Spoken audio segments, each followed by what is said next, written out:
கொடுத்ததெல்லாம் கொடுத்தார். குரலை வள்ளுவர் தான் கொடுத்தார்.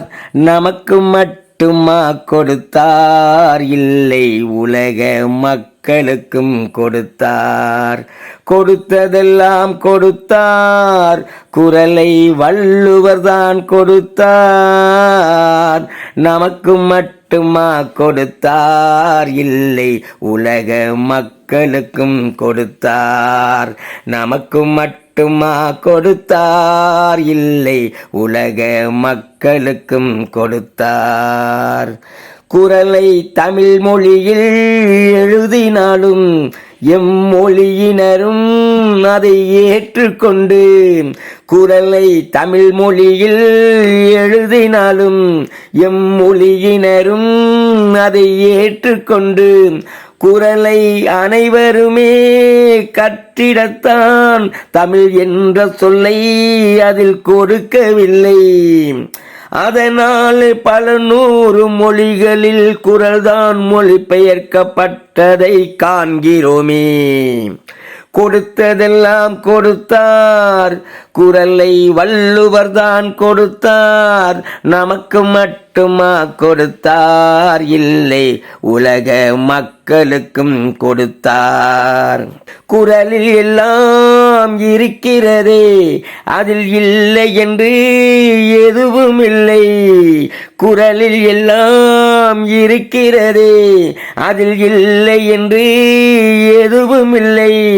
அளவில்லாத பொருளதிலே நிறைந்து தானே இருக்கிறதே.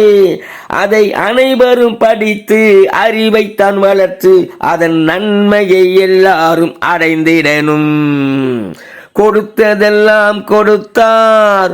குரலை வள்ளுவர் தான் கொடுத்தார். நமக்கு மட்டுமா கொடுத்தார்? இல்லை, உலக மக்களுக்கும் கொடுத்தார். திருக்குறளை தினம் படிக்கணுமே, அதை மனதில் தான் பதிக்கணுமே. திருக்குறளை தினம் படிக்கணுமே, அதை மனதில் தான் பதிக்கணுமே. அந்த குரல் வழிதான் நடக்கணுமே. வாழ்வில் நன்மை எல்லாம் அடையணுமே. உலகெங்கும் எத்தனை நூல்கள் தான் இருந்தும் திருக்குறளுக்கிணைதான் எங்கும் இல்லை. கொடுத்ததெல்லாம் கொடுத்தார். குரலை வள்ளுவன் தான் கொடுத்தார். நமக்கு மட்டுமா கொடுத்தார்? இல்லை, உலக மக்களுக்கும் கொடுத்தார். கொடுத்ததெல்லாம் கொடுத்தார். குரலை வள்ளுவர் தான் கொடுத்தார்.